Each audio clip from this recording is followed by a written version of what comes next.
اسلام سے نہ بھاگو، راہ خدا یہی ہے۔ اے سونے والو جاگو، شمس الضحیٰ یہی ہے۔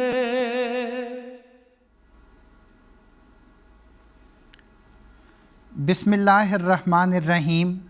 السلام علیکم ورحمۃ اللہ وبرکاتہ۔ اللہ تعالیٰ نے قرآن کریم میں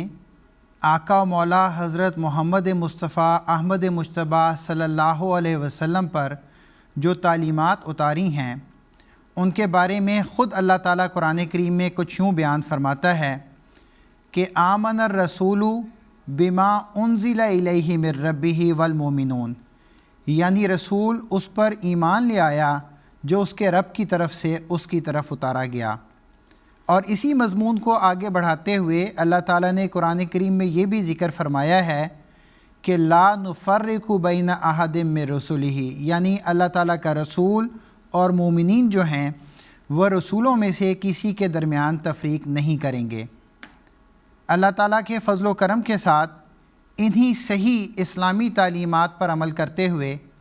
جماعت احمدیہ بھی اس بات پر ایمان لاتی ہے کہ اللہ تعالیٰ کی طرف سے جتنے بھی انبیاء اس دنیا میں مبعوث ہوئے ہیں وہ سب سچائی لے کر آئے، توحید کا پیغام لے کر آئے، اور ہم سب کو مانتے ہیں۔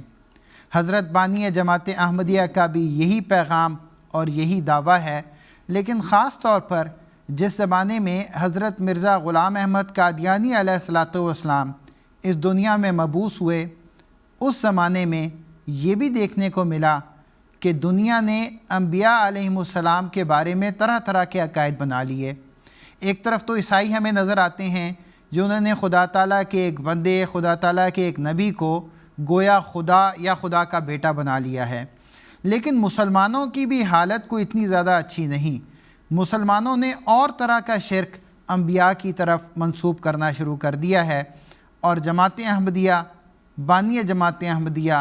اور خلفائے احمدیت دراصل دنیا کے لوگوں کی اس بارے میں بھی اصلاح فرما رہے ہیں۔ ہم نے گزشتہ پروگرام سے جس موضوع پر گفتگو کرنے کا آغاز کیا ہے وہ عصمت انبیاء کا مضمون ہے۔ انشاءاللہ اس ٹاپک کو بھی ہم جاری رکھیں گے، لیکن ایک بات ناظرین و سامعین کے لیے کہ یہ پروگرام راہ ہدا ہے جو آج 23 اکتوبر بروز ہفتہ GMT وقت کے مطابق شام 4:30 بجے آپ کی خدمت میں براہ راست پیش کیا جا رہا ہے۔ براہ راست پروگرام کا مقصد اور مطلب یہ ہے کہ اگلے تقریباً 1 گھنٹے تک آپ خود اس پروگرام میں اپنے سوالات پیش کر سکتے ہیں۔ اگر ہم سے بات کرنا چاہیں تو ہمارا لینڈ لائن نمبر ضرور نوٹ کریں اور براہ راست اپنا سوال ہمارے پینل ممبران کے سامنے پیش کریں۔ لیکن اگر آپ اپنا وائس میسیج کے ذریعے یا ٹیکسٹ میسیج کے ذریعے سوال بھیجوانا چاہیں تو اس کے لیے ہمارا واٹس ایپ نمبر نوٹ کر لیں۔ آج بھی لندن اسٹوڈیو میں خاکسار کے ساتھ موجود ہیں مکرم محترم محمد طاہر ندیم صاحب، اور غانا سے نشریاتی رابطے کے ذریعے ہمارے ساتھ ہیں محترم عبدالسمیع خان صاحب۔ آپ دونوں مہمانوں کو میں خوش آمدید کہتا ہوں، اور عبدالسمیع خان صاحب میں آپ کے سامنے یہ پہلا سوال یوں رکھنا چاہوں گا۔ ہم نے قرآن کریم کے حوالے سے بات کی اور گزشتہ پروگرام میں آپ نے خاص طور پہ احادیث نبویہ صلی اللہ علیہ وسلم کے حوالے سے عصمت انبیاء کا مضمون بیان کیا۔ آج میں چاہوں گا کہ اس پروگرام کے آغاز میں آپ یہ بیان کر دیں کہ حضرت مسیح موعود علیہ الصلاۃ والسلام نے عصمت انبیاء کو کس طرح قائم فرمایا۔ جی جزاکم اللہ برہان صاحب۔ حضرت مسیح موعود علیہ الصلاۃ والسلام کی بعثت کے مقاصد میں سے ایک یہ بھی تھا کہ انبیاء کی عصمت کو قائم کریں، اور آپ نے جو کچھ کیا وہ قرآن کریم کی روشنی میں کیا۔ اب امر واقعہ یہ ہے کہ قرآن سے پہلے جو تورات اور انجیل ہمارے پاس موجود ہے یا دوسرے مذاہب کے نمائندے موجود ہیں، وہ سارے بے شمار نبیوں پر مختلف الزامات اور اتہامات لگا رہے تھے۔ شاید ہی کوئی نبی ہو جو ان کے الزامات سے بچا ہو اور اس کو پاک کہا گیا ہو۔ اپنے سب سے بڑے نبی تورات اور انجیل والے جو ہیں یہ حضرت موسیٰ علیہ السلام، حضرت ابراہیم علیہ السلام پر بھی اعتراض کرتے ہیں، ان پہ مختلف طعن و تشنیع کا نشانہ بناتے رہے. قرآن کریم آیا تو اللہ تعالیٰ نے تمام انبیاء کو پاک قرار دیا اور ہر ایک پہلو سے ان کی صفائی ثابت کر دی. لیکن رسول کریم صلی اللہ علیہ وسلم کے بعد 1300 سال میں مسلمانوں کی قریباً پھر وہی حالت ہو گئی جو رسول کریم صلی اللہ علیہ وسلم کے زمانے میں یہود و نصارہ کی تھی. مختلف انبیاء پر الزامات، اتہامات، ان کے کاموں میں مختلف قسم کے نقائص نکالنا، ان کے اخلاقی کردار میں، ان کے تعلیمی کردار میں وغیرہ وغیرہ، اتنی کثرت کے ساتھ کہ گویا ان نبیوں کی شکلیں پہچانی نہیں جا رہی تھی. آج بھی آپ تصویریں اٹھا کر دیکھ لیں تو حضرت ابراہیم کی طرف جھوٹ منسوب کیے ہوئے ہیں، حضرت یوسف علیہ السلام کی طرف، حضرت داؤد علیہ السلام کی طرف، حضرت عیسیٰ علیہ السلام کی طرف. کسی کا مقام آج زیادہ بڑھا دیا ہے اور کسی کا مقام بالکل ہی کم کر دیا. حضرت مسیح موعود علیہ السلام نے آ کر پھر ایک جہاد کیا اور فرمایا کہ اللہ تعالیٰ کے سارے نبی پاک تھے، سب پاک ہیں پیغمبر، ایک دوسرے سے بہتر، لیکن از خدائے برتر خیر الورا یہی ہے. اللہ تعالیٰ کے تمام انبیاء پاک ہیں لیکن سب سے بڑھ کر حضرت محمد مصطفیٰ صلی اللہ علیہ وسلم ہیں. آپ نے فرمایا کہ یہ مقدس گروہ انبیاء ہے جس کے ذریعے خدا ہمیشہ ظاہر ہوتا رہا ہے، اور اگر انبیاء ظاہر نہ ہوتے تو خدا تعالیٰ کبھی اپنا چہرہ نہ دکھاتا. حضرت مسیح موعود علیہ السلام نے اپنی ذات کو نبیوں کی نبوت کے ثبوت کے طور پر پیش کیا اور فرمایا کہ میں آج ان کی پاک تعلیمات کا اور پاک کردار کا نمونہ دکھانے کے لیے موجود ہوں. آج میں ابراہیم بھی ہوں اور موسیٰ بھی ہوں اور مسیح بھی ہوں، اور خدا تعالیٰ نے سارے نبیوں کی صفات میں سے کچھ حصہ مجھے عطا فرمایا ہے تاکہ میں نبیوں کی پاکیزگی کو ثابت کروں. اور فرمایا کون تم میں ہے جو نبوت سے پہلے میری زندگی پر کوئی نکتہ چینی کر سکتا ہے. حضرت مسیح موعود علیہ السلام نے ایک تو یہ کیا، دوسرا کام آپ نے یہ کیا کہ وہ تمام آیات جو تعبیر طلب تھیں، جو استعارے تھے، جو احادیث تھیں جن میں کچھ تعبیریں تھیں، کچھ تمثیلات تھیں،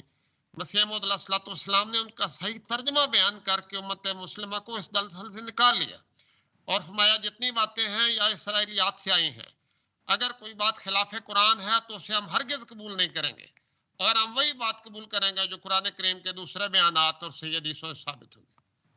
تیسرا کام حضرت مسیح موعود علیہ السلام کا ایک انقلاب آفرین اعلان ہے جس میں آپ نے قرآن کریم کی روشنی میں فرمایا کہ اللہ تعالیٰ نے ہر خطے میں، ہر بستی میں، ہر قوم میں نبی بھیجے ہیں، اور کوئی خطہ زمین اس سے ایسا باقی نہیں رہا جہاں خدا کا پیغام دینے والے موجود نہ ہوں. اور آپ نے فرمایا کہ وہ انبیاء، وہ برگزیدے جن کی عظمت اور شہرت لاکھوں انسانوں میں پھیل گئی، وہ لازماً خدا کے سچے نبی تھے، کیونکہ خدا کسی جھوٹے کو ایسی عزت نہیں دیا کرتا کہ لاکھوں انسانوں میں ان کی عزت اور عظمت پھیل جائے. چنانچہ آپ نے فرمایا ہم ہندوؤں کے نبیوں پر بھی مان لاتے ہیں، ہم چینیوں کے نبیوں پر بھی مان لاتے ہیں، ہم فارسیوں کے نبیوں پر بھی مان لاتے ہیں، اور دنیا بھر میں جہاں بھی کوئی اس پہچان پر پورا اترتا ہے، اس کرائٹیریا پر، اس معیار پر، ہم اسے خدا کا نبی سمجھیں گے، کیونکہ خدا جھوٹے کو ایسی شہرت نہیں دیتا. اور اسی طرح ان کی پیشگوئیاں، جن کی پیشگوئیاں پوری ہوتی چلی جا رہی ہیں، خدا علم غیب پر کسی کو طاقت نہیں دیتا سوائے نبی کے. چوتھا اعلان حضرت مسیح موعود علیہ السلام نے یہ فرمایا، اور آپ کی جماعت نے یہ کام کیا کہ ہم نے پیشوایان مذاہب منانے کا سلسلہ شروع کیا. آج جماعت احمدیہ ہے صرف ساری دنیا میں جو تمام دنیا کے نہ صرف نبیوں کو قبول کرتی ہے، سارے پیشواؤں کو قبول کرتی ہے، بلکہ ان کی عزت اور عظمت کے گیت گاتی ہے. چنانچہ حضرت مسلم موعود رضی اللہ تعالیٰ عنہ کے زمانے میں پیشوایان مذاہب کے جلسے شروع ہوئے جس میں مختلف مذاہب کے لوگ اکٹھے ہوئے، اور انہوں نے رسول کریم صلی اللہ علیہ وسلم کی تعریف بھی کی اور اپنے مذاہب کے نبیوں اور برگزیدوں کی تعلیمات پر بھی روشنی ڈالی، اور سارے ایک دوسرے کی تعریف کرتے رہتے ہیں. اس کے نتیجے میں ایک عالمی صلح کی بنیاد حضرت مسیح موعود علیہ السلام نے ڈالی ہے جس کی کوئی اور مثال اس دنیا میں نہیں ملتی. پھر حضرت مسیح موعود علیہ السلام نے ایک کارنامہ یہ بھی کیا کہ آپ نے فرمایا کہ سب کے باوجود ایسے لوگ بھی دنیا میں موجود ہیں جو پھر بھی فتنہ و فساد ڈالتے رہتے ہیں اور مختلف انبیاء کو توہین آمیز الفاظ سے یاد کرتے ہیں اور قوموں کا دل دکھاتے ہیں. اس لیے ضروری ہے کہ ایسے لوگوں کی سرکوبی کے لیے کوئی قانون بھی بنایا جائے. چنانچہ آپ نے اس زمانہ میں گورنمنٹ کو یہ درخواست لکھی کہ ایسا قانون بننا چاہیے پیشوایان مذاہب کی عزت و ناموس کے تحفظ کے لیے. اور اس وقت تو یہ قانون کچھ ابتدائی شکل میں بنا پھر بعد میں اس میں اضافے بھی ہوئے، لیکن اب وہی قانون، دلچسپ بات یہ ہے، بلکہ دلدوز بات یہ ہے، افسوسناک بات یہ ہے کہ وہی قانون جماعت احمدیہ کے خلاف وہی دنیا میں استعمال ہو رہا ہے۔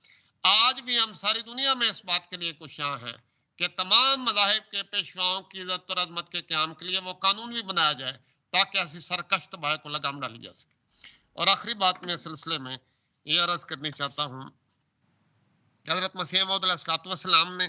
تمام انبیاء کو نہ صرف گناہ سے پاک قرار دیا بلکہ وہ تفصیلات بھی فراہم کی قرآن اور حدیث کی روشنی میں جو دلوں کو اطمینان دینے والی اور سکون دینے والی ہیں۔ لیکن حیرت انگیز بات یہ ہے کہ جماعت احمدیہ جو ساری دنیا میں انبیاء کی عزت و عصمت کے قیام کے لیے کوشاں ہے،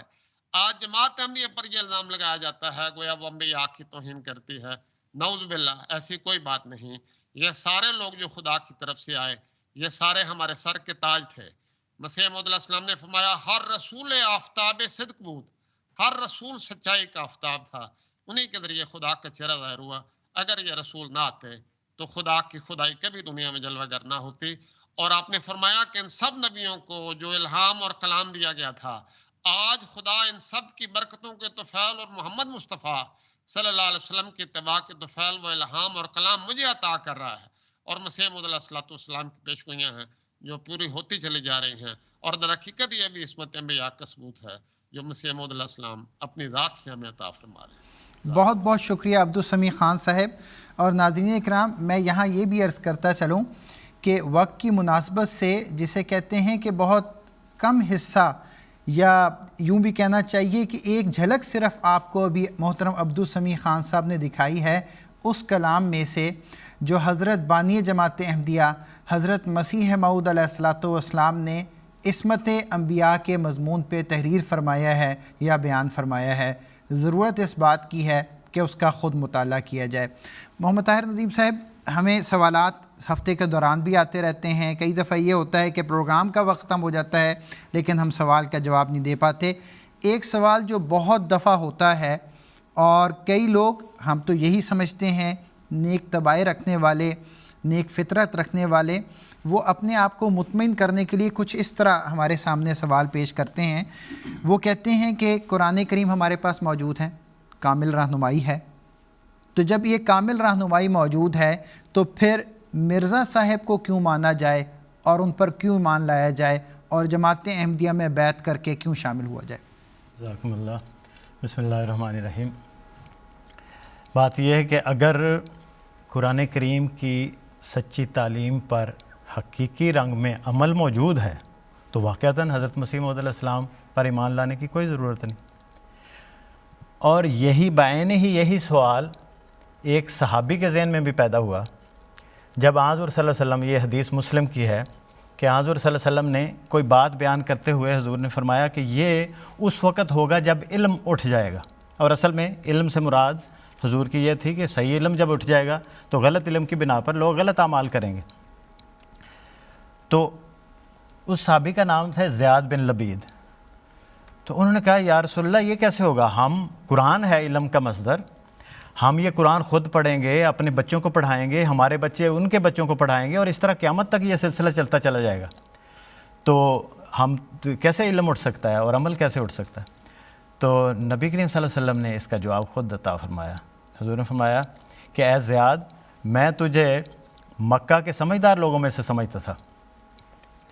تم کیا دیکھتے نہیں ہو کہ یہود و نصارہ کے پاس ان کی کتابیں موجود ہیں اور وہ پڑھتے بھی ہیں، لیکن کیا ان میں عمل بھی ہے کچھ؟ تو حضور نے خود بتا دیا کہ ایک وقت ایسا آئے گا اس تعلیم پر عمل نہیں رہے گا۔ اس کو دوسری حدیث میں حضور نے خود بیان فرمایا کہ لوگوں پر ایک ایسا زمانہ آنے والا ہے کہ جب اسلام کا صرف نام باقی رہ جائے گا، یعنی نماز، روزہ، حج، زکوٰۃ، جو اسلام کے جتنے ہیں چیزیں ہیں، ان کا صرف نام کے لحاظ سے لوگ کریں گے، ان کی حقیقت اور ان کی روح جو ہے وہ مفقود ہو جائے گی۔ اسی طرح قرآن کا رسم باقی رہ جائے گا، یعنی قرآن کو بس صرف جو ہے سجا کے رکھنا، خوش اعلانی سے پڑھنا اور اس طرح کی باتیں، ان پر ہی زور ہوگا، اس کی اصل روح جو ہے اس پر عمل جو ہے وہ ختم ہو جائے گا۔ مسجدوں میں نقش و نگار اور اس طرح چیزوں سے تو بھری بھری ہوں گی، لیکن حقیقی ہدایت سے وہ خالی ہوں گی، اور علماء کی یہ صورتحال ہوگی کہ فتنے ان سے نکلیں گے، ان میں چلے جائیں گے۔ آج کل جو ایک دوسرے فرقوں کے بالمقابل تکفیر بازی ہے اور اسلام کے نام پر ایک دوسرے کے گلے کاٹے جا رہے ہیں، یہ اس کی واضح ثبوت ہے۔ اب ایسی حالت میں نبی کریم صلی اللہ علیہ وسلم نے فرمایا کہ یہ ایمان جب دور ہے اس طرح ہو جائے گا، قرآن موجود ہے لیکن عمل نہیں رہے گا، تو کیا کوئی حل بھی ہے؟ تو حضور صلی اللہ علیہ وسلم نے فرمایا کہ ایسی حالت میں اللہ تعالیٰ ایک مبعوث اس دنیا میں بھیجے گا جو اس ایمان کو واپس دنیا میں لے آئے گا اور قائم کرے گا، خواہ ایمان اس وقت ثریا ستارے سے بھی دور چلا جا چکا ہو، پھر بھی وہ اس کو لے آئے گا۔ پھر فرمایا کہ جب وہ آ جائے تو اس کی جا کے بیعت کرنا، خواہ اتنا مشکل ہو کہ پہاڑوں کی چوٹیوں پر بھی چلنا پڑے، پھر بھی جا کے بیعت کرنا اور اسے میرا سلام کہنا۔ اب اس کے بعد کون ہے جو کہہ سکتا ہے کہ ہے تو یہ وہی امام لیکن اس کو ماننے کی ضرورت نہیں؟ حضرت مسیح موعود علیہ السلام کا یہ دعویٰ ہے کہ میں وہی ہوں جس کی حضرت مسیح موعود حضور صلی اللہ علیہ وسلم نے پیش خبری دی تھی۔ اب یہاں پہ سوال یہ تو ہو سکتا ہے آپ کا کہ یہ وہ امام نہیں ہیں جن کی پیش گوئی کی گئی تھی، اور اگر یہ وہ ہیں تو اس کی سچائی کے دلائل کیا ہیں، وہ ہم دینے کے لیے بیٹھے ہیں اور جو ہمارے پروگراموں میں دیے بھی جاتے ہیں۔ لیکن یہ کوئی نہیں کہہ سکتا کہ جب یہ امام آ جائے تو اس کو ماننے کی ضرورت کیا ہوگی۔ آپ حضرت مسیح موعود علیہ السلام نے ایک بڑی آسان سی مثال دی ہے۔ حضور نے فرمایا کہ اگر کوئی بادشاہ کوئی اپنا کارندہ بھیجتا ہے، مثلا کوئی پٹواری اگر کسی زمینوں کی طرف بھیجے، تو وہاں زمینوں والے کہیں جی ہم تمہیں پٹواری نہیں مانتے، تو کیا ہوگا؟ ان کو سزا ملے گی کہ یہ گورنمنٹ کا نمائندہ ہے، تمہیں اس کو تسلیم کرو۔ تو خدا بھی جب کسی کو بھیجتا ہے تو پھر اس پر ایمان لانا لازمی قرار دے دیتا ہے۔ حضور صلی اللہ علیہ وسلم نے فرمایا ہے کہ جس نے میرے امیر کی نافرمانی کی اس نے میری نافرمانی کی، اور جس نے میری نافرمانی کی اس نے اللہ تعالیٰ کی نافرمانی کی۔ اب ان حالات میں آپ دیکھ لیں کہ آپ نے کیا فیصلہ کرنا ہے کہ مدعی موجود ہے، حضور صلی اللہ علیہ وسلم کی نصیحت موجود ہے، اگر یہ وہی ہے تو پھر یہ سوال کہیں نہیں رہتا کہ ہم کیوں مانیں، لیکن اگر یہ نہیں ہے تو اس کے بارے میں آپ تحقیق آپ کا حق بنتا ہے، سوال کرنا آپ کا حق بنتا ہے۔ بالکل ٹھیک ہے۔ ناظرین کرام، جس طرح محترم محمد طاہر ندیم صاحب نے اس بات کو بڑی وضاحت کے ساتھ بیان فرمایا ہے، آنے والے کا انتظار سب کر رہے ہیں، ٹھیک ہے، اس بات میں اختلاف ہو سکتا ہے، سوال ہو سکتا ہے کہ کیا مرزا غلام احمد قادیانی علیہ الصلوۃ والسلام جس آنے والے کا دنیا انتظار کر رہی ہے، کیا یہ وہی شخصیت ہیں کہ نہیں؟ ہم سوال کا جواب دینے کے لیے یہاں بیٹھے ہوئے ہیں، لیکن سب سے بہتر سوال کا جواب دینے والا اللہ تعالیٰ کی ذات ہے۔ اللہ تعالیٰ سے پوچھنا چاہیے، کیونکہ یہ انبیاء، یہ مرسلین اللہ تعالیٰ کے مقرر کردہ ہیں۔ اس وقت ہمارے ساتھ ایک کالر موجود ہیں، الیاس احمد صاحب برمنگھم سے، میں ان سے بات کرنا چاہوں گا۔ السلام علیکم ورحمۃ اللہ وبرکاتہ الیاس صاحب۔ وعلیکم السلام ورحمۃ اللہ وبرکاتہ۔ جی الیاس صاحب، آپ کیا سوال پوچھنا چاہیں گے؟ میرا سوال یہ ہے کہ جیسے ہم مسلمان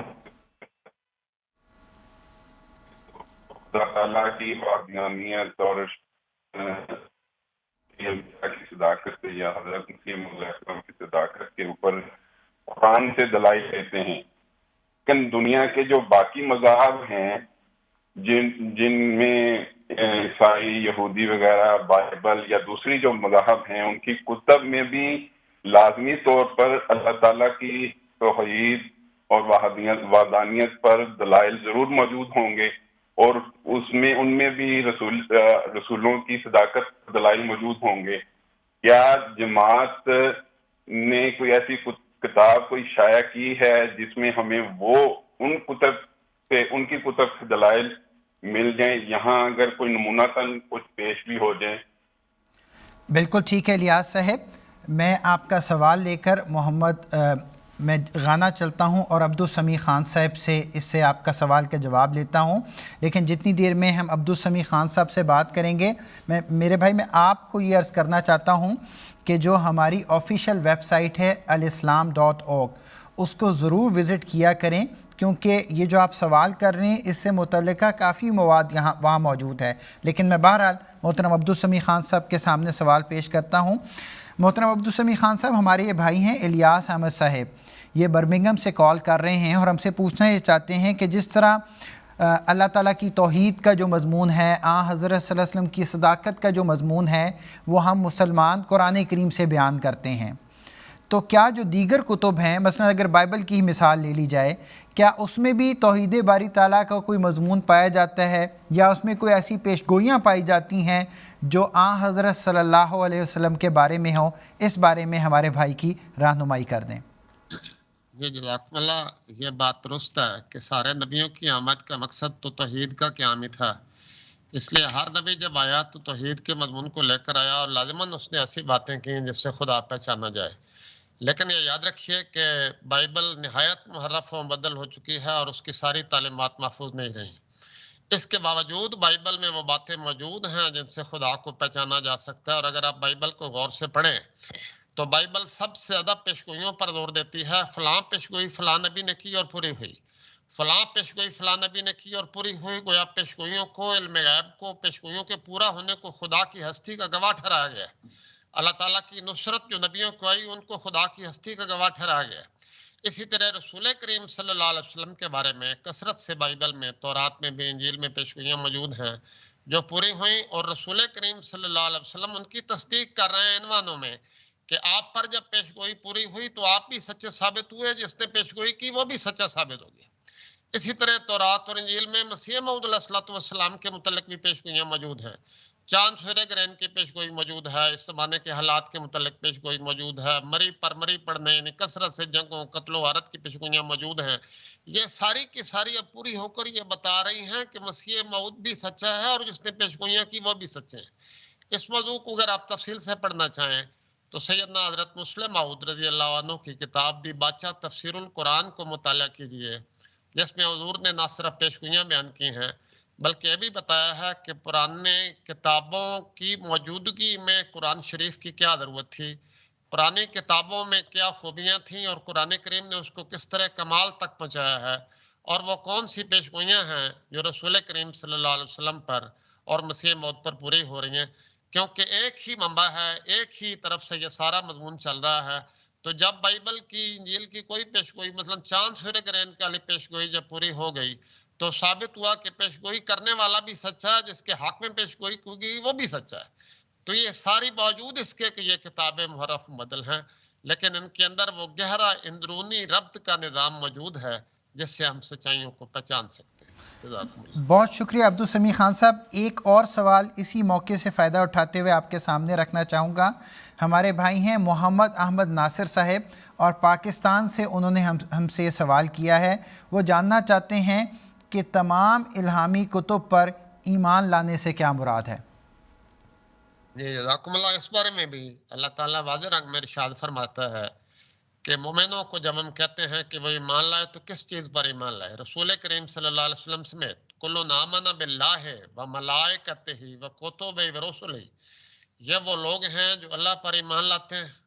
اس کے رسولوں پر ایمان لاتے ہیں، تمام کتابوں پر ایمان لاتے ہیں، تمام رسولوں پر ایمان لاتے ہیں۔ ابھی اس سے پہلے میں نے ایک سوال کے جواب میں عرض کیا کہ اللہ تعالیٰ فرماتا ہے کہ ہم نے تمام دنیا کی قوموں میں اور خطوں میں نبی بھیجے ہیں، تو جب بھی کسی قوم کے پاس کوئی رسول آیا تو لازماً وہ کچھ تعلیمات لے کے آیا، لازماً وہ کچھ علامات لے کے آیا، لازماً وہ کچھ پیشگوئیاں اللہ تعالیٰ نے اس کو عطا کی۔ ان سب کو ماننا اللہ تعالیٰ فرماتا ہے کہ فرض ہے تم پر جب بھی خدا کی طرف سے کوئی آئے تو اس کو قبول کرو اور اس کی اطاعت کرو۔ رسول کریم صلی اللہ علیہ وسلم کی ایک مشہور حدیث ہے نا کہ 1,24,000 نبی آئے، لیکن ایک حدیث یہ بھی ہے کہ 10 لاکھ نبیوں کا میں خاتم ہوں، 10 لاکھ نبی مجھ سے پہلے آ چکے ہیں اور میں ان سب کی تصدیق کرتا ہوں۔ اس لیے جب ہم کہتے ہیں الہامی کتب، اللہ تعالیٰ فرماتا ہے جاؤ بالبینات والزبر والکتاب المنیر، تمام انبیاء اس سے پہلے کچھ تعلیمات، کچھ علامات، کچھ نشانات لے کر مبعوث ہوئے۔ جب وہ خدا کی طرف سے ان کا آنا ثابت ہو گیا تو ان سب کو ماننا، ان کی اطاعت کرنا فرض ہو گیا، لیکن وہ ساری تعلیمات قرآن کریم نے پھر اپنے اندر جمع کر لی۔ اب اس وقت واجب الاطاعت وجود صرف حضرت اقدس محمد مصطفیٰ صلی اللہ علیہ وسلم کا ہے، جن کے متعلق فرمایا، قرآن کریم کے متعلق فرمایا فیہا کتب قیمہ، تمام نبیوں کی صداقتیں، تمام اعلیٰ درجہ کی تعلیمات، تمام اخلاقی، روحانی، ذہنی، جسمانی تعلیمات جن کی انسان کو ضرورت تھی وہ ساری قرآن کریم میں جمع کر دی گئی ہے۔ لیکن یہ بھی مان لانا فرض ہے کہ سب قوموں اور خطوں میں اللہ کے رسول آئے، ان سب پر خدا کا الہام اور کلام نازل ہوا، وہ سب نہایت پاک وجود تھے، ان سب کی تعظیم کرنا فرض ہے۔ لیکن اب قرآن کریم کے نزول کے بعد اطاعت صرف قرآن کریم کی اور رسول کریم صلی اللہ علیہ وسلم کی۔ بہت بہت شکریہ. مجھے امید ہے ہمارے بھائی محمد احمد ناصر صاحب کو ان کے سوال کا جواب مل گیا ہوگا. محمد طاہر ندیم صاحب، جب ہم حضرت اقدس مسیح موعود علیہ الصلوۃ والسلام کی کتب کا حوالہ دیتے ہیں، ان کی باتوں کا ذکر کرتے ہیں، تو ہمارے کچھ بھائی، ہماری کچھ بہنیں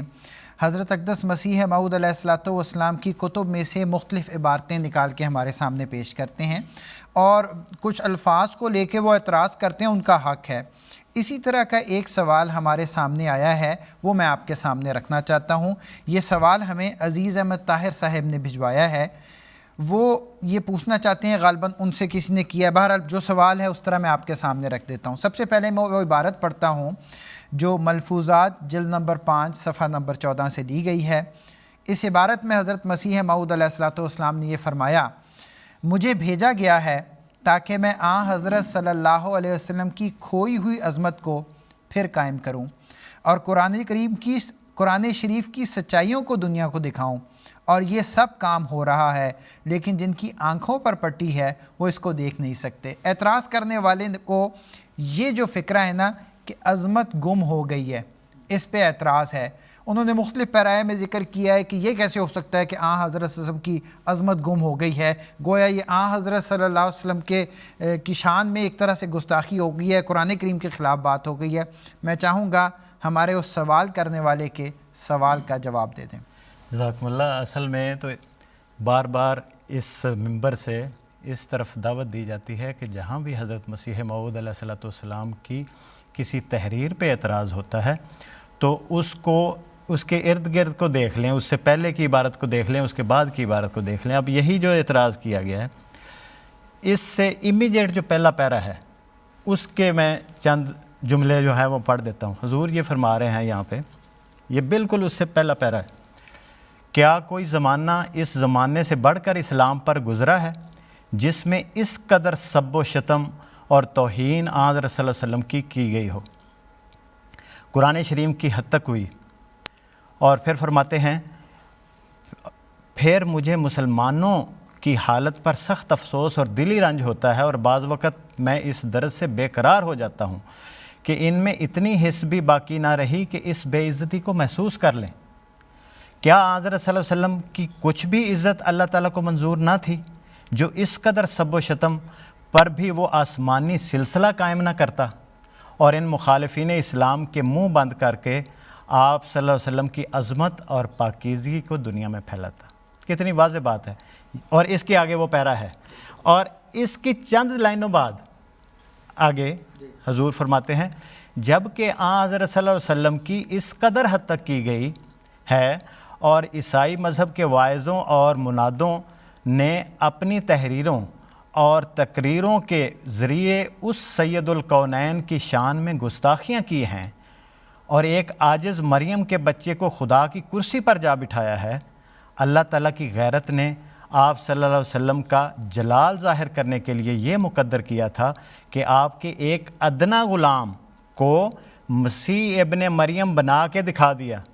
جب آپ صلی اللہ علیہ وسلم کی امت کا ایک فرد، یہ فکرہ سننے کے لائق ہے، حضور فرما رہے ہیں کہ جب آپ صلی اللہ علیہ وسلم کی امت کا ایک فرد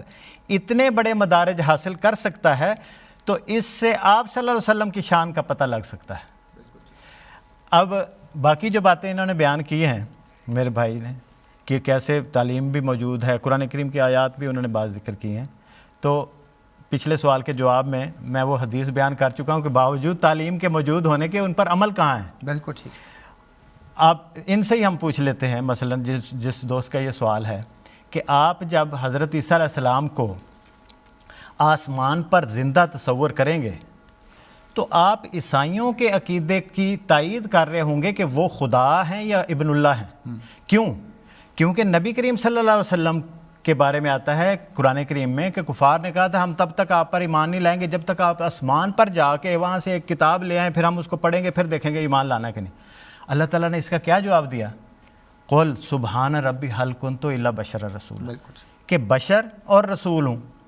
یہ آسمان پر جانا بشر اور رسول کے لیے ممکن نہیں. اب اگر آپ کسی کو آسمان پر بیٹھا ہوا تسلیم کرتے ہیں تو اس کا مطلب یہ ہے کہ وہ بشر اور رسول کی حیثیت سے آگے ہے, یعنی وہ ابن اللہ ہے. تو آپ عیسائیوں کی تائید کر رہے ہیں. اس میں حضور صلی اللہ علیہ وسلم کی عظمت کی نفی کی جا رہی ہے اپنے عقیدے سے عملی طور پہ. پھر اللہ تعالیٰ فرماتا ہے کہ حضور صلی اللہ علیہ وسلم کو مخاطب کر کے وَمَا جَعَلْنَا لِبَشَرٍ مِّن قَبْلِكَ الْخُلْدَ أَفَإِن مِتَّ فَهُمُ الْخَالِدُونَ, کہ اے رسول تجھ سے پہلے ہم نے کسی کو بھی لمبی زندگی نہیں دی, کسی بشر کو نہیں. کیا یہ ممکن ہے, یہ عقلی دلیل اللہ تعالیٰ دے رہا ہے, کیا یہ ممکن ہے کہ تو جو سب دنیا سے افضل ہے, سب سے زیادہ نفع رساں ہے, سب سے زیادہ فیض والا ہے, تو فوت ہو جائے اور کوئی اور زندہ رہے؟ اب اگر آپ یہ مانیں گے کہ عیسیٰ علیہ السلام زندہ ہیں اور آسمان پہ بیٹھے ہیں تو گویا اس میں حضور صلی اللہ علیہ وسلم کی عظمت کی نفی ہو رہی ہے. آپ عیسیٰ علیہ السلام کی تعظیم کر رہے ہیں. پھر آپ کہہ رہے ہیں کہ عیسیٰ علیہ السلام نے مردے زندہ کیے, انہوں نے ہاتھ لگا کے اندھوں کو شفا بخشی, انہوں نے ظاہری پرندے بنائے. حضور صلی اللہ علیہ وسلم نے اس کے مقابلے پہ ظاہری کوئی چیز نہیں ایسی بنائی. تو کس کی آپ عظمت کا اقرار کر رہے ہیں؟ ان ساری چیزوں کی حضرت مسیح موعود علیہ السلام نے آ کے صحیح تشریح فرمائی اور فرمایا کہ حضور صلی اللہ علیہ وسلم سب سے افضل اور سب سے زیادہ اعلیٰ مقام رکھنے والے ہیں. انہوں نے ایک دو نہیں, انہوں نے لاکھوں انہوں نے مردے زندہ کیے, لاکھوں روحانی پرندے انہوں نے بنائے, لاکھوں لوگوں کو انہوں نے شفا بخشی اور آج تک بخشتے چلے جا رہے ہیں اور قیامت تک یہ سلسلہ جاری رہے گا. تو یہ اصل میں بات ہے کہ حضور صلی اللہ علیہ وسلم کی یہ عظمت جو بعض اپنے اعتقادات کی وجہ سے بعض عملی صورتوں میں مسلمانوں نے اس کی نفی کی اور عیسائیوں کی تائید کر رہے ہیں, جس کی وجہ سے وہ اسلام پر حملے کرتے ہیں, اور حضرت مسیح علیہ السلام نے ان کا آ کے دفاع کیا, آپ کی عزت کو قائم کیا. بالکل ٹھیک. طاہر صاحب, جس طرح آپ نے خود ذکر کر دیا کہ ہمارے سوال کرنے والے جب بھی سوال کرتے ہیں تو وہ اگر اسی عبارت کو آگے پیچھے سے پڑھ لیں تو اکثر معاملات حل ہو جاتے ہیں. ناظرین کرام, اگر حضرت مسیح موعود علیہ السلام کی کتب کو پڑھا جائے اور خاص طور پہ ایسے میرے بھائی اور میری بہنیں جو جماعت احمدیہ کے بارے میں تحقیق کرنا چاہتے ہیں, سچائی کو جاننا چاہتے ہیں, اور یہ آپ کا فرض بنتا ہے کیونکہ یہ ایک نبی کی نبوت کا معاملہ ہے. جس نے آنا تھا وہ آ چکا ہے اور وہ اپنا پیغام بار بار آپ کو دے رہا ہے. اب یہ آپ کا فرض بنتا ہے کہ اس کے پیغام کو سنیں. لیکن ایک گزارش آپ لوگوں کے سامنے میں ضرور کرنا چاہوں گا, اور وہ گزارش یہ ہے کہ ایسی ویب سائٹس جو جماعت احمدیہ کی مخالف ویب سائٹ ہوں یا ایسی تحریریں جو جماعت احمدیہ کے مخالفین نے لکھی ہوں اور اس میں جو انہوں نے کاٹ پیٹ کر کچھ حوالے دیے ہوں, ان پر بھروسہ نہ کریں. آپ سے ہماری گزارش یہ ہے کہ جماعت احمدیہ کی کتب اور خاص طور پر حضرت مرزا غلام احمد قادیانی علیہ السلام کی کتب ہماری ویب سائٹ alislam.org پر موجود ہیں. تحقیق کا حقیقی تقاضا یہ ہے کہ کم از کم کوئی ایک کتاب, چاہے کوئی چھوٹی ہی کتاب کیوں نہ ہو, اول سے آخر تک ضرور پڑھیں اور پھر خود فیصلہ کریں. اگلا سوال جو ہمیں ہماری بہن راشدہ چودھری صاحبہ نے کینیڈا سے بھیجا ہے وہ لے کر میں محترم عبدالسمیع خان صاحب کی طرف جانا چاہوں گا. عبدالسمیع خان صاحب, ہماری بہن یہ پوچھنا چاہتی ہیں اور آج کل کے حوالے سے بہت ریلیونٹ یہ سوال ہے. وہ پوچھنا چاہتی ہیں کیا آن حضرت صلی اللہ علیہ وسلم کے صحابہ نے بھی کبھی آن حضرت صلی اللہ علیہ وسلم کا میلاد منایا تھا, جیسے آج کل بہت سی بدعات کے ساتھ میلاد النبی منایا جاتا ہے؟ جزاک اللہ, یہ بہت جذباتی سوال ہے, لیکن جذبات سے ہٹ کر اگر دیکھا جائے تو قرآن شریف میں آن حضرت صلی اللہ علیہ وسلم کی نہ کسی تاریخ پیدائش کا ذکر ہے نہ اس کو منانے کا ذکر ہے. آن حضرت صلی اللہ علیہ وسلم نے خود اپنی تاریخ پیدائش کا بھی بیان نہیں فرمائی, کسی حدیث میں ذکر نہیں. ہاں, سوار کے دن کا صرف ذکر آتا ہے, سوموار کا دن. جو مورخین اور محققین ہیں انہوں نے کوئی ایک تاریخ معین ہی نہیں کی. 12 ربیع الاول بھی کہتے ہیں, 9 ربیع الاول بھی کہتے ہیں. بعض بزرگان محرم کے مہینے کو رسول کریم صلی اللہ علیہ وسلم کی پیدائش کا مہینہ قرار دیتے ہیں.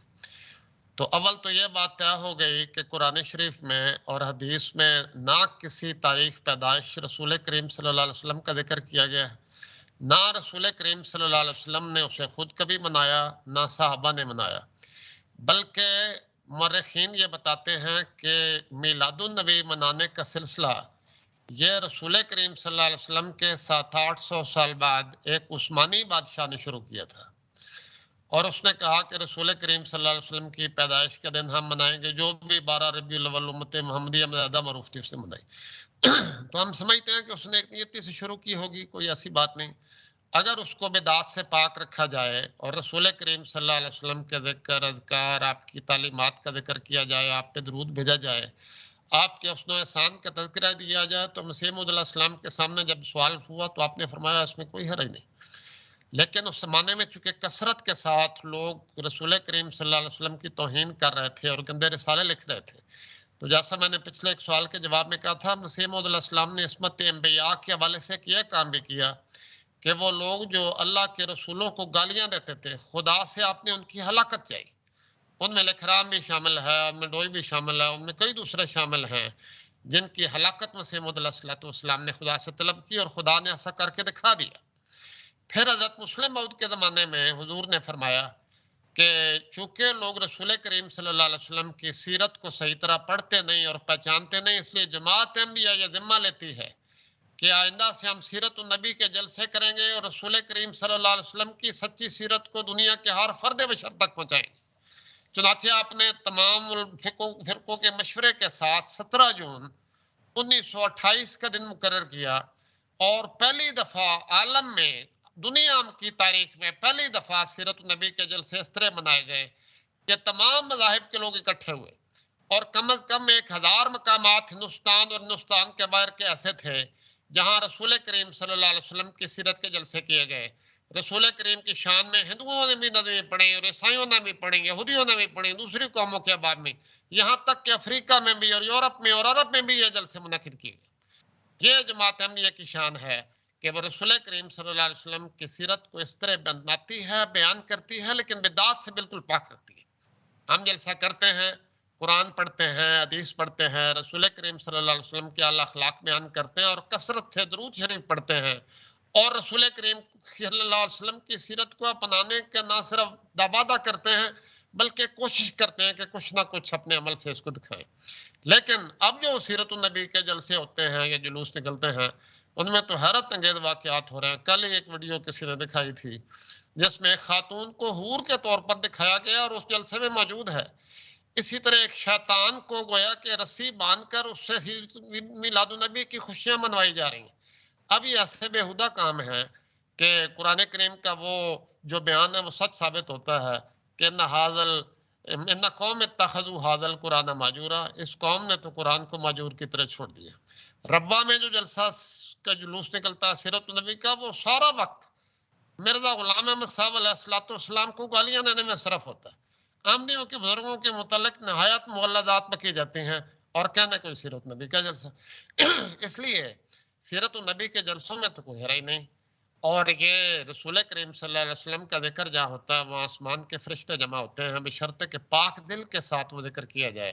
جس طرح جماعت احمدیہ کرتی ہے، اور اللہ کے فضل سے سارے عالم میں یہ جلسے منعقد ہوتے ہیں جس میں غیر بھی شامل ہوتے ہیں۔ اگر اس کو بدعات سے پاک رکھا جائے، اگر اس میں بدعتیں شامل ہوں گی تو رسول کریم صلی اللہ علیہ وسلم اور خدا تعالیٰ قطعاً خوش نہیں ہوں گے اور اس کا کوئی فائدہ نہیں ہوتا۔ بہت بہت شکریہ عبدالسمیع خان صاحب، آپ نے بالکل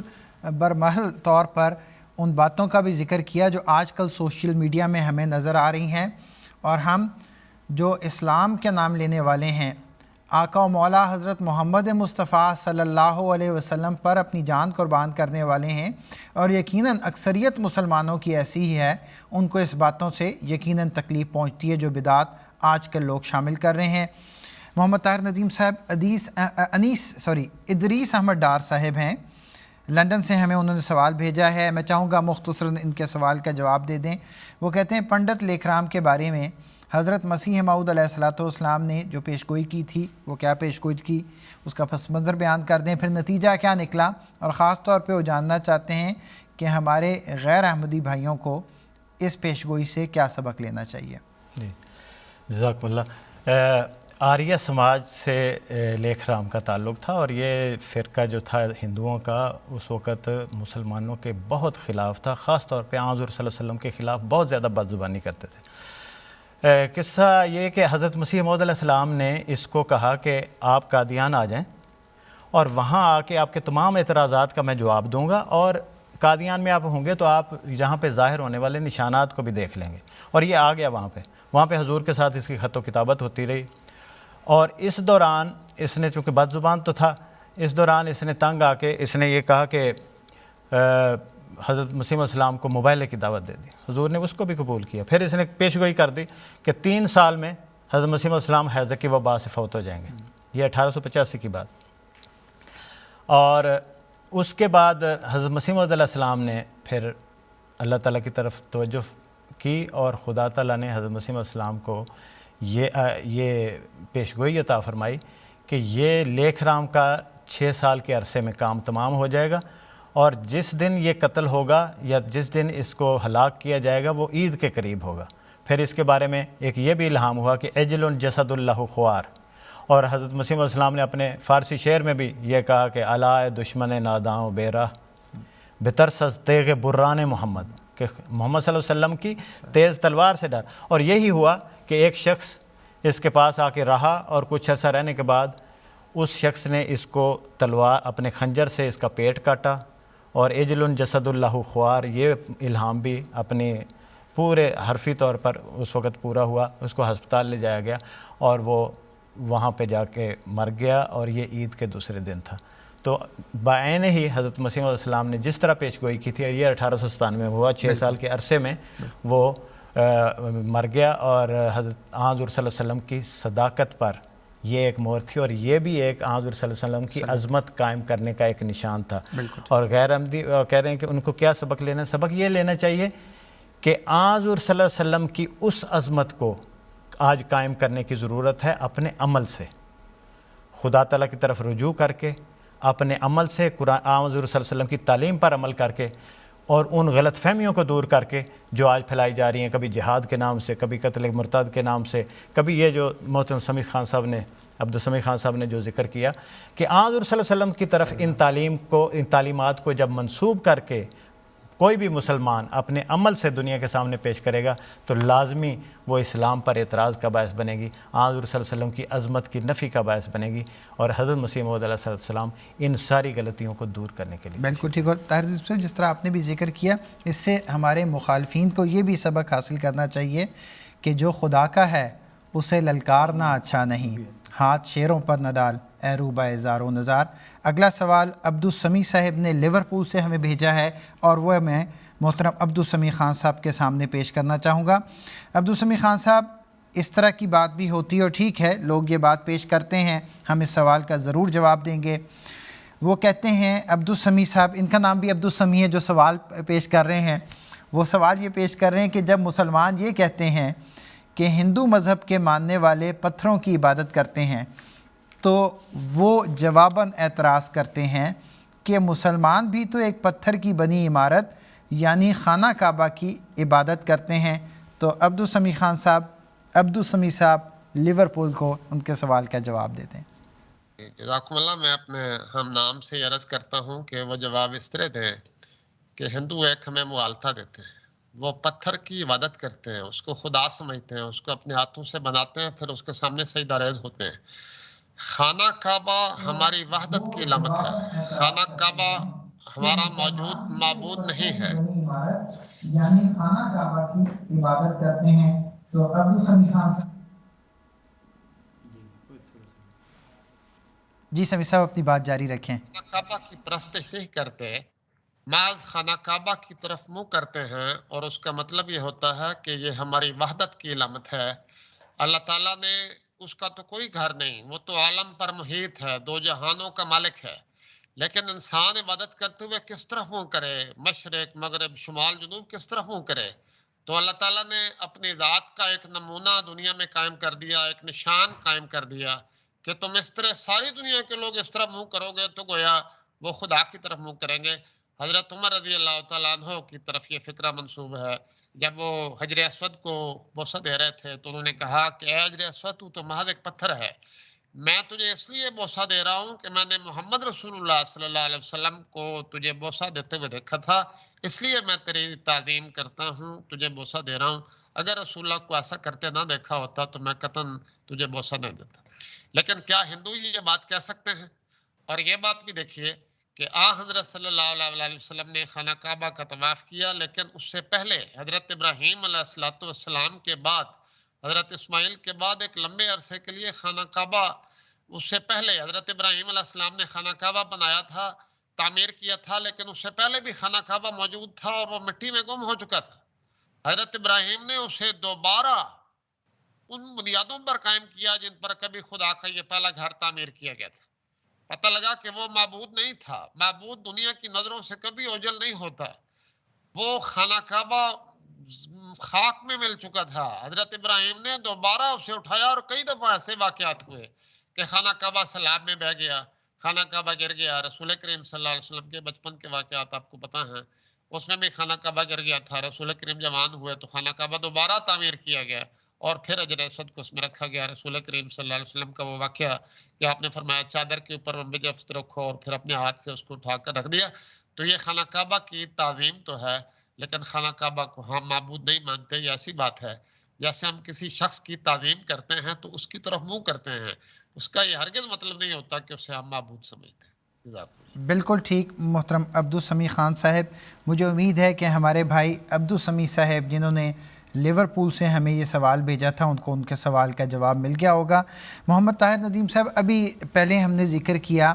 پنڈت لیکھ رام کے حوالے سے ہم نے بات کی، حضرت اقدس مسیح موعود علیہ السلام نے ایک اور عظیم و شان دعویٰ فرمایا ہے جو ہم بہت وثوق کے ساتھ اور بہت یعنی اہمیت کا حامل وہ دعویٰ ہے، وہ ہم لوگوں کے سامنے پیش کرتے ہیں۔ میں چاہوں گا اس کے بارے میں آپ تھوڑی سی تفصیل ہمیں بتائیں۔ حضرت مسیح موعود علیہ السلام نے عربی زبان کو ام الالسنہ قرار دیا ہے، اس دعوے کی کچھ تفصیل ہمیں بتا دیں۔ جی جزاکم اللہ۔ یہ حضرت مسیح موعود علیہ السلام نے 1895 میں اس انکشاف کا اعلان فرمایا اور اس کے بعد حضور نے اپنی ایک کتاب منن الرحمن تصنیف فرمائی، جس کا کچھ حصہ اردو میں ہے، کچھ حصہ عربی میں ہے، اس کا ترجمہ بھی اردو میں موجود ہے۔ جس نے زیادہ اس بارے میں معلومات حاصل کرنی ہے اسے یہ کتاب پڑھنی چاہیے۔ اب اس کو کیسے حضور نے ثابت فرمایا کہ عربی زبان ام الالسنہ ہے؟ حضور نے اس میں بہت ساری دلیلیں دی ہیں، یہاں پہ چند جو مختصراً جو بیان ہو سکتا ہے وہ کیا جائے گا۔ کہ حضور نے فرمایا کہ انسان بولتے ہوئے تو پیدا نہیں ہوتا، وہ سیکھتا ہے، اور کسی کو اگر اسے سکھایا نہ جائے تو اسے زبان نہیں آتی۔ اسی لیے آپ نے دیکھا ہوگا کہ جو بچے جو سن نہیں سکتے وہ بول نہیں سکتے، تو جب سکھایا جائے تو پھر ہی بولتے ہیں۔ تو حضور نے فرمایا کہ جب جو پہلا انسان ہے، پہلا جو آدم جو اللہ تعالیٰ نے بنایا، اس کو اللہ تعالیٰ نے، کوئی اور تو سکھانے والا نہیں تھا، تو اللہ تعالیٰ سکھانے والا تھا، تو اس لیے پہلی زبان جو لوگوں کو سکھائی گئی وہ خدا تعالیٰ کی طرف سے سکھائی گئی۔ اور علامہ آدم الاسماء کے الفاظ سے حضور نے یہ فرمایا کہ وہ اس طرح کی اللہ تعالیٰ نے زبان سکھائی کہ جو چیزوں کے نام بتائے، ان کے خواص بتائے، ان کے نام اس خواص کے تحت تھے کہ جو خواص اس میں ہے اس طرح کا ان چیزوں کا نام ہے۔ اب یہ کیسے پتہ چلتا ہے کہ یہ نام عربی میں تھے؟ حضور نے فرمایا کہ اللہ تعالیٰ پھر قرآن کریم میں فرماتا ہے کہ الرحمن علم القرآن خلق الانسان علمہ البیان، انسان کو بیان سکھایا۔ اور دوسری جگہ اللہ تعالیٰ آیت میں فرماتا ہے کہ انہ لتنزیل رب العالمین، اور 2 آیتوں کے بعد بلسان عربی مبین۔ حضور نے فرمایا دنیا میں ایک ہی زبان ہے جس کی صفت یہ مبین آتی ہے، کہ عربی ہے اور مبین ہے۔ مبین کی صفت صرف عربی زبان کی ہے، اور ادھر اللہ تعالیٰ کہہ رہا ہے کہ انسان کو بیان سکھایا۔ تو صاف پتہ چلا کہ جو انسان کو زبان سکھائی گئی تھی وہ یہی مبین تھی، عربی والی زبان۔ پھر حضور نے دوسری یہ دلیل دی کہ اللہ تعالیٰ قرآن کریم میں فرماتا ہے کہ ان اول بیت وضع للناس للذی ببکہ، کہ پہلا گھر، حضور نے پہلا گھر جو بنایا گیا لوگوں کے لیے، حضور نے فرمایا گھر بنایا جاتا ہے لوگوں کے لیے، اور لوگ کوئی زبان بولتے ہیں، تو اگر پہلا گھر بنایا تو پہلی زبان بھی یہاں پہ ہی سکھائی گئی، بالکل ٹھیک، جو مکہ کے علاقے میں، اور اس لیے اس جگہ کو ام القریٰ کہا گیا۔ اس لیے اور جو زبان سکھائی گئی وہ ام الالسنہ بنی۔ پھر آپ نے زبان کے اندر سے اس کے دلائل دیے۔ اب یہ بڑے عجیب اور ایمان افروز دلائل ہیں۔ حضور نے فرمایا کہ ایک زیرک انسان کوشش کرتا ہے کہ کم سے کم بولے، اور محض اپنے ابرو کے اشارے سے، اپنے چہرے کے تاثرات سے لوگ اس کی بات سمجھ جائیں، کم سے کم بولتا ہے۔ یہی حال عربی زبان کا ہے، یہ کہ فطرت کے اتنی قریب ہے کہ اس میں زبر زیر کے تھوڑی سی تبدیلی سے، تنوین سے، الف لام لگا کے ایسے ایسے معنی پیدا کیے جاتے ہیں کہ جو عام زبانوں میں ممکن نہیں۔ اس کی ایک میں مثال آپ کے سامنے پہ، 3 لفظ ما، احسن، زید، یہ 3 لفظ ہیں۔ اب ان کے دیکھیں کہ کتنے معنی صرف زبر زیر کی تبدیلی سے پیدا۔ مثلا اگر کہا جائے کہ ما احسن زیدن، اس کا مطلب ہے زید نے کوئی اچھا کام نہیں کیا، اور اگر یہ کہا جائے کہ ما احسن زیدن، اس کا مطلب ہے واہ کمال کر زید نے کیا ہی کمال کر دیا۔ اور اگر یہ کہا جائے کہ ما احسن زیدن، کہ میں زید کے ساتھ کوئی اچھا سلوک نہیں کرتا، اور ما احسن زیدن، زید کے ساتھ اچھا سلوک نہیں کیا گیا، تو صرف زبر زیر کی تبدیلی سے دیکھیں کتنے مفہوم پیدا کیے گئے۔ پھر حضور نے اس کے اندر سے اور حضور نے فرمایا اس کے بعض اوقات ایک لفظ ایسا ہے کہ جس کے معنی بیان کرنے کے لیے دوسری زبانیں جو ہیں ان میں جملے ہیں۔ مثلا اردتو کا لفظ ہے، اس کا مطلب یہ ہے کہ میں مدینہ اور مکہ کے درمیان جو دیہات ہیں ان سب سے پھر کے ان سب کو دیکھ کے آیا، ایک لفظ۔ تحفلتو کا مطلب ہے کہ میں نے چینے کی روٹی، جو چینا مکئی کی طرح کی ایک قسم ہوتی ہے، اس کی روٹی میں نے کھائی اور آئندہ بھی میں نے یہی ارادہ کیا کہ یہ کھاتا رہوں گا۔ ہے اعلیٰ کا لفظ ہے، اس کا مطلب یہ ہے کہ نماز کا ٹائم ہو گیا، آ جائیں نماز پڑھیں، اور دراصل حی علی الصلاۃ کا یہ مخفف ہے۔ پھر حضور نے فرمایا کہ اس زبان کے جو لفظ ہیں، حرف، ان کے معنی ہیں۔ مثلا قاف ہے، قاف کے نیچے زیر لگا دیں تو اس کا مطلب ہے کہ اپنا بچ۔ فے کے نیچے زیر لگا دیں تو وعدہ وفا کر، لام کے نیچے زیر لگا دیں تو قریب ہو جا، الف کے نیچے، حمزہ کے نیچے زیر لگا دیں وعدہ وفا کر، وغیرہ وغیرہ۔ اس کی بنا پہ حضور نے عربی زبان کی 5 خوبیاں بیان فرمائی۔ اس میں اب تفصیل لمبی ہوگی، اس میں کچھ بیان آ گیا ہے، لیکن جو آخر پہ جو اہم نقطہ ہے سب سے، وہ ہے کہ اس انکشاف سے حضور نے ثابت کیا کیا۔ حضور نے یہ فرمایا کہ اول تو کوئی بھی یہ 5 خصوصیات بیان کیے ہیں حضور نے کہ بھئی یہ ساری خصوصیات کوئی اپنی زبان میں الہامی جو بھی ان کی کتاب ہے اس کی جو زبان ہے اس میں یہ چیزیں ثابت کر دے تو مجھ سے 5000 انعام لے لے، اور نہیں کہیں نہیں ملیں گی۔ اور آخر پہ حضور نے یہ فرمایا، جہاں سے یہ بات شروع ہوئی، حضور نے فرمایا کہ میں نے علماء اسلام کو غفلت کی نیند سوئے دیکھا تو میرا دل بہت سخت اس بات پہ رنجیدہ ہوا، اور میں نے خدا کی طرف توجہ کی اور بہت دعا کی، اور مجھے تضرع کی وجہ سے میری دعا سنی گئی۔ تو اس وقت میں نے دیکھا کہ میری آنکھوں کے سامنے قرآن شریف کی سورہ شورى کی آیت ہے، وہ میری آنکھوں کے سامنے چمکی۔ کون سی آیت تھی؟ وَكَذَلِكَ أَوْحَيْنَا إِلَيْكَ قُرْآنًا عَرَبِيًّا لِتُنذِرَ أُمَّ الْقُرَىٰ وَمَنْ حَوْلَهَا۔ حضور نے فرمایا جب یہ آیت میں نے پڑھی تو اسی وقت مجھ پر کھولا گیا کہ یہ آیت عربی زبان کے فضائل پر دلالت کرتی ہے، اور اس میں یہ اشارہ ہے کہ یہ زبان جو ہے تمام زبانوں کی ماں ہے، اور اس میں اور قرآن جو ہے وہ تمام کتب کی ام الکتب ہے، اور مکہ جو ہے وہ ام الارضین ہے۔ کیسے کہ اگر عربی زبان کے بارے میں یہ ثابت ہو جائے کہ یہ ام الالسنہ ہے تو ثابت ہوگا کہ جو کلام خدا تعالیٰ کا اس زبان میں نازل ہوا ہے وہ سب سے اعلیٰ ہے۔ بالکل ٹھیک۔ پھر ثابت ہوگا کہ جس شخص پہ ایسا کلام نازل ہوا ہے وہ سب نبیوں کا سردار ہوگا، بہت خوب۔ اور جو کتاب اس کلام پر مبنی بنے گی وہ ام الکتب کہلائے گی، اور جس جگہ پہ یہ کلام نازل ہوگا وہ ام الارضین کہلائے گی، اور جس دین میں یہ چیز ہوگی وہ دین تمام دینوں سے افضل ہوگا۔ بالکل ٹھیک طاہر ندیم صاحب، جس طرح آپ نے ایک یہ وسیع مضمون ہے جس کو آپ نے مختصراً لیکن آپ نے بہت دلچسپ انداز میں ہمارے ناظرین کے سامنے یہ بات پیش کی ہے، مجھے امید ہے وہ لوگ جو عربی زبان سے تھوڑی بہت ہی واقفیت رکھتے ہیں، جو طاہر ندیم صاحب نے مثالیں دی، وہ اچھی طرح سمجھ گئے ہوں گے کہ کس طرح حرکات کے اوپر نیچے ہونے سے معنی بدل جاتے ہیں۔ اور یہ جو مضمون بیان کیا گیا ہے کہ حروف میں ساری بات ہے، وہ بھی بہت عظمت ہے، اور اصل بات وہی ہے کہ حضرت اقدس مسیح موعود علیہ الصلوۃ والسلام نے جو دعویٰ فرمایا ہے یہ عظمت قرآن کا دعویٰ ہے، عظمت اسلام کا دعویٰ ہے۔ پروگرام کا وقت بہت تھوڑا رہ گیا ہے، لیکن میں اپنے بھائی شاہد نواز صاحب جنہوں نے خوشاب سے سوال بھیجا ہے وہ ضرور محمد عبدالسمیع خان صاحب کے ساتھ سامنے پیش کرنا چاہوں گا۔ عبدالسمیع خان صاحب، شاہد نواز صاحب خوشاب سے پوچھنا چاہ رہے ہیں پیر مہر علی گولوی کا حضرت مسیح موعود علیہ الصلوۃ والسلام کے ساتھ جو واقعہ ہے وہ کیا ہے؟ انہوں نے تو کہا تفصیل بیان کر دیں، لیکن میں عرض کروں گا کہ مختصر وقت میں مختصراً بیان کر دیں۔ جزاکم اللہ برہان صاحب، دلچسپ بات یہ ہے کہ میں بھی خوشاب کا ہی ہوں، تو اپنے اس بھائی کی خدمت میں عرض کرتا ہوں کہ یہ پیر مہر علی صاحب کے ساتھ جو واقعہ ہوا یہ تو لمبا قصہ ہے، تاریخ احمدیت کی جلد 2 میں اس کی تفصیل موجود ہے۔ خلاصہ اس کا یہ ہے کہ راولپنڈی کے قریب ایک گاؤں ہے جس کا نام گولڈا ہے، میں وہاں گیا ہوں، اور وہاں کے تھے ایک پیر صاحب مہر علی ان کا نام ہے،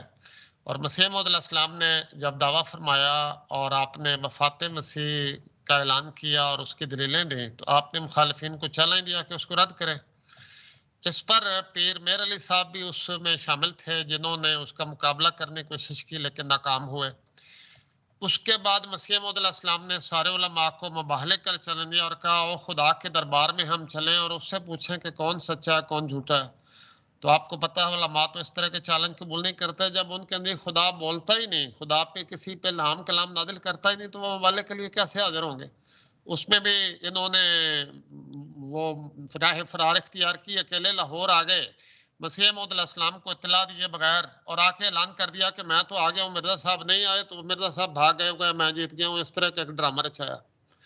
اس کے بعد مسیح موعود علیہ السلام نے ان کے جھوٹ کو ثابت کرنے کے لیے کہ تم خدا کی نظر میں سچے ہو اور میں سچا ہوں، اللہ تعالیٰ اپنے مومنوں کو قرآن کریم کے علوم اور معارف سکھاتا ہے اور عربی زبان کے علوم اور معارف عطا کرتا ہے، جس طرح ابھی طاہر نعیم صاحب نے بتایا کہ خدا کی پسندیدہ زبان تو عربی ہے۔ تو مسیح موعود علیہ السلام نے انہیں یہ چیلنج دیا کہ آؤ تم نہ مباحثے کی طرف آتے ہو نہ مباہلے کی طرف آتے ہو، تو آؤ علم قرآن میں مقابلہ کر لیں۔ میں کتاب لکھ رہا ہوں اعجاز المسیح کے نام سے، جس میں صرف سورۃ فاتحہ کی تفسیر ہے اور عربی زبان میں ہے۔ جتنے عرصے میں کتاب یہ لکھ رہا ہوں 70 دن میں، تم اس سے 3 گنا دنوں میں لکھ لو اور کتاب چھاپ کر دو، دنیا خود فیصلہ کر لے گی کہ کون سچا ہے، کس پر علوم قرآنی نازل ہوتے ہیں اور خدا کس کے ساتھ ہے۔ حضرت مسیح موعود علیہ السلام نے اعجاز المسیح کے نام سے وہ کتاب شائع کر دی جو عربی زبان میں ہے اور سورۃ فاتحہ کی تفسیر پر مشتمل ہے، نہایت شاندار کتاب ہے، روحانی خزائن کی 18ویں جلد میں موجود ہے۔ اس کے بعد پیر صاحب کیا کہتے ہیں، جب مولوی سے کہا گیا کہ جی آپ بھی تو اب تفسیر لکھیں مرزا صاحب کے مقابلے پر، تو کہتے ہیں میں اپنے قلم کو حکم دوں تو قلم فوراً لکھنا شروع کر دے گا، لیکن قلم جو ہے وہ اس کو میں حکم نہیں دے رہا۔ اور مسیح موعود علیہ السلام کی کتاب تو آج بھی موجود ہے، پیر مہر علی صاحب کی کوئی کتاب قرآن کریم کی تفسیر کی موجود نہیں ہے۔ اور اس کے بعد اللہ تعالیٰ کی طرف سے ان کی جو بے عزتی کا سلسلہ شروع ہوا، پتہ لگا کہ وہ جو کتاب لکھ رہے تھے فاتح مسیح کے خلاف، یعنی حیات مسیح کے حق میں، وہ دراصل ان کے ایک شاگرد کے نوٹ سے اس کا پول کھل گیا اور ان کے کوئی مرید ان سے مرتد ہو گئے۔ بہرحال امر واقعہ یہ ہے کہ مسیح موعود علیہ السلام کی تفسیر اعجاز المسیح تو آج بھی موجود ہے۔ پیر صاحب کے اس کے جواب میں کچھ بھی موجود نہیں، ہاں صرف یہ دعویٰ موجود ہے کہ میں اپنے قلم کو کہوں گا تو وہ لکھنا شروع کر دے گا اور پھر وہ کبھی رکے گا نہیں، لیکن اپنے قلم کو حکم دینے سے وہ ہمیشہ قاصر رہے ہیں، کوئی ایسا واقعہ نہیں ہوا۔ حضرت مسیح موعود علیہ السلام کا یہ ایک عظیم الشان نشان ہے، اور پیر صاحب کا شکریہ کہ انہوں نے مسیح موعود علیہ السلام کے قلم سے ایک ایسی شاندار تفسیر نکلوائی جو قیامت تک ہمارے ایمانوں کو تازہ کرتی رہے گی۔ بہت بہت شکریہ عبدالسمیع خان صاحب، محمد طاہر ندیم صاحب آپ کا بھی شکریہ، ناظرین کرام آپ کا بھی شکریہ۔ ہمارے آج کے پروگرام کا بھی وقت تقریباً اختتام کو پہنچ چکا ہے۔ انشاءاللہ آئندہ ہفتے آپ پروگرام راہ ہدا قادیان دارالامان کے اسٹوڈیو سے ملاحظہ کریں گے۔ جاتے جاتے حضرت اقدس مسیح موعود علیہ السلام کا کلام اور آپ کا بیان، حضرت اقدس مسیح موعود علیہ السلام نے بیان فرمایا، اسلام وہ پاک اور صلح کار مذہب تھا جس نے کسی قوم کے پیشوا پر حملہ نہیں کیا، اور قرآن وہ قابل تعظیم کتاب ہے جس نے قوموں میں صلح کی بنیاد ڈالی اور ہر ایک قوم کے نبی کو مان لیا، اور تمام دنیا میں یہ فخر خاص قرآن شریف کو حاصل ہے جس نے دنیا کی نسبت ہمیں یہ تعلیم دی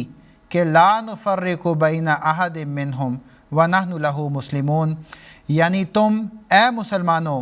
یہ کہو کہ ہم دنیا کے تمام نبیوں پر ایمان لاتے ہیں اور ان میں تفرقہ نہیں ڈالتے